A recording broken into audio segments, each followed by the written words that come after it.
Selanjutnya. Wajib nggak sholat atau ibadah lain saat istihadah, dan apa ada aturan-aturan atau batasan dalam beribadah dalam kondisi istihadah? Kalau istihadah, kalau masalah batasan kita beribadah sebenarnya nggak ada batasan, sama saja seperti kita dalam kondisi suci. Kita mau sholat, mau baca Quran, mau berpuasa, monggo silakan, tidak ada yang melarang. Tapi memang cara beribadahnya itu sedikit berbeda, terutama ketika berwudu. Ya, jadi satu kali wudunya orang istihadah itu untuk satu kali sholat. Kalau kita mau mengulang sholat lagi atau melakukan sholat lagi, maka kita harus wudu lagi, gitu.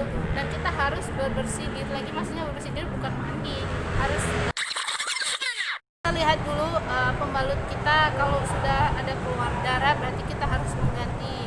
Apabila sampai ngeflek di celana dalam di sini kalian, maka juga harus diganti kayak gitu. Dan kita wudu lagi. Niatnya pun berbeda dengan wudunya orang yang suci. Nah, gimana tuh? Kalau orang suci biasanya nawaitul wudu'a li raf'il hadatsil asghari.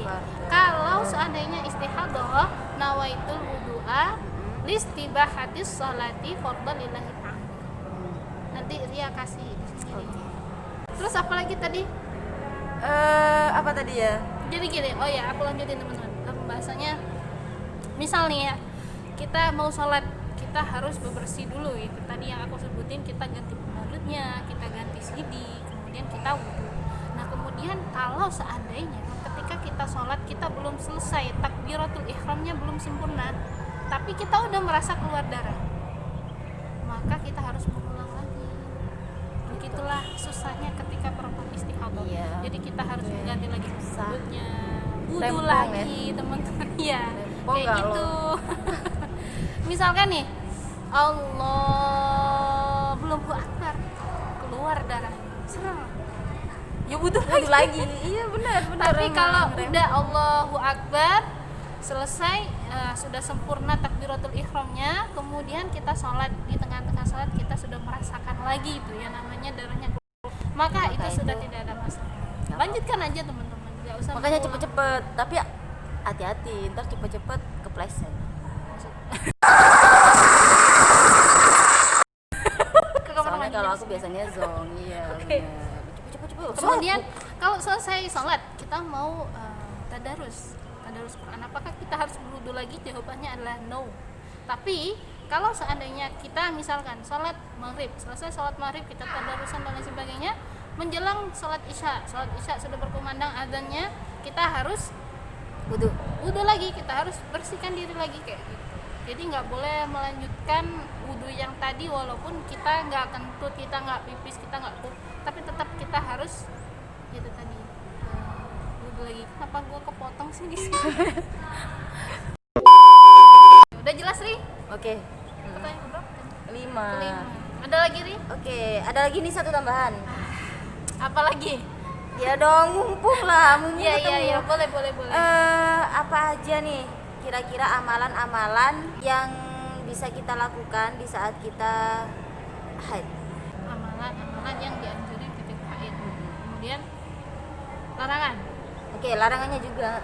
Ini Amalan dan sebenarnya larangan. banyak banget yang ditanyain dalam masalah ini. Ini ya kalau anjuran itu sebenarnya banyak banget ya, karena pokoknya nggak sholat, nggak puasa, nggak nyentuh, dan nggak baca Al-Quran aja gitu. Selain itu monggo, dan nggak berhubungan. Iya. Ini yang pertama ya, nggak boleh sholat. Yang kedua adalah tidak boleh berpuasa. Tapi ketika misalkan kita haid di bulan Ramadan, kita tidak berpuasa, tapi kita memiliki kewajiban untuk mengganti atau mengubahnya di luar bulan Ramadan ketika kita suci.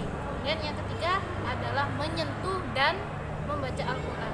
Untuk pembahasan yang ini saya akan bahas secara jelas banget nanti di konten saya. Iya, jangan di sini ya, nanti ini enggak kepanjangan.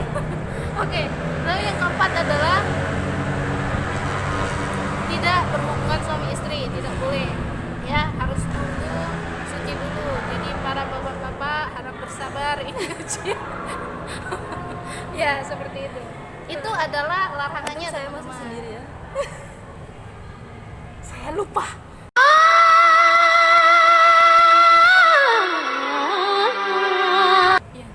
Ya itu tadi larangan-larangan amalan yang tidak boleh kita lakukan ketika kita haid. Namun anjurannya banyak. Ketika kita sudah dalam posisi haid, kita udah nggak sholat, kita nggak ngadep Allah gitu kan, kita nggak lagi ngobrol sama Allah, banyakin zikir, banyakin istighfar, banyakin bertasbih, berdoa, sholawat ya, itu bisa kita lakukan, bisa banget dan dianjurin banget teman-teman, biar hati kita nggak kosong karena kita udah nggak sholat, biar kita maksudnya tetap terkoneksi lah ya. betul sekali. Dan ada lagi Ri, biasanya orang-orang tuh nanya kayak gini, kalau haid itu boleh nggak sih kita di masjid? Boleh nggak sih kita ziarah ke kuburan? Iya nggak sih? Banyak banget tuh yang nanya kayak gitu. Jadi gini teman-teman, kalau ziarah ke kuburan itu mau perempuan menstruasi, mau perempuan nggak menstruasi, itu nggak ada larangan sebenarnya. Cuman ini hukumnya bisa jadi makruh karena apa? Yang ditakutkan perempuan itu mudah baper, betul? Mudah baper. Jadi ketika nih aku sama Ria udah pernah mengalami kehilangan seorang ayah. Gimana sedihnya luar biasa ketika kita harus, kalau perempuan ya, ikut mengiringi jenazah diantarkan ke kuburan kemudian dimakamkan dan sebagainya. Yang ditakutkan itu bukan apa-apa, takut pingsan, takut bengok-bengok, nangisnya menjerit-jerit kayak gitu. Itu yang ditakutkan, makanya jadi makruh. Sebenarnya nggak ada larangan sih sama sekali. Kemudian kalau di masjid gimana? Kalau di masjid itu ikhtilaf teman-teman. Kalau dulu ulama-ulama bahkan mazhab 4 itu tidak ada yang intinya sepakat, mereka tidak ada yang membolehkan sebenarnya perempuan itu di masjid, perempuan menstruasi maksudku, perempuan yang lagi haid kita di masjid. Kalau sekedar lewat boleh, kita misalkan mau anak kita lari-lari, aduh gimana nih haid, ya udah ambil aja gitu daripada ngeganggu. Itu dulu juga ada nih teman-teman riwayat dari istrinya Nabi Sayyidah Aisyah, beliau itu pernah Rasulullah itu pernah minta tolong ambilin sajadah. Nah kemudian Sayyidah Aisyah itu bilang, ya Rasulullah saya sedang dalam kondisi haid. Kemudian Sayyidah Aisyah itu bilang kayak gini, Sayyidah Aisyah, Rasulullah SAW itu mengatakan seperti ini, ya udah nggak apa-apa, kan yang haid bukan tangan kamu. Kayak gitu. Berarti dari situlah muncul pendapat dari para ulama yang bisa disimpulkan bahwa sebenarnya nggak masalah asalkan nggak nggak berdiam diri, berzikir di dalam dan lain sebagainya, kayak iktikaf gitu itu nggak boleh kayak gitu. Kalau misalkan kita masuk ke masjid ikut kajian misalkan, kan ada kajian biasanya banyak tuh yang diadain di masjid, kita lagi posisi haid, boleh nggak sih kita masuk ke dalam buat ngedengerin? Boleh-boleh aja sih sebenarnya. Kalau sekarang kan kita udah ada yang namanya pembalut, jadi itu sudah insya Allah aman ya. Karena kalau dulu kan zaman Rasulullah nggak ada pembalut ya, yang ditakutkan kan darahnya netes. Betul sekali. Oke, panjang banget. Ya udah kayak gitu aja. Kalau misalnya nanti ada yang berpendapat lain mungkin ya, kita kan ini yang sepengetahuan. Iya betul. Ini kita sepengetahuan saya tentang selaku masalah ustadzah seperti itu. Kalau misalnya ada pendapat lain, kalian boleh berkomentar, tapi dimohon banget untuk yang sopan ya gitu. Kita saling menghargai ya, karena kita mengikuti mazhab itu. Mungkin Anda mengikuti mazhab yang sana kayak gitu. Tapi jangan lupa sebelum lihat Q&A, lihat dulu yang tentang pembahasan haid ini di channelnya Ustadzah Amrina Rose. Amrina Rose gitu. Baru nanti Q&A-nya di tempat Elkoma. Oke, gitu aja. Makasih. Ya, sama-sama. Semoga bermanfaat ya teman-teman. Oke, insyaallah bermanfaat. Amin. Wassalamualaikum warahmatullahi wabarakatuh.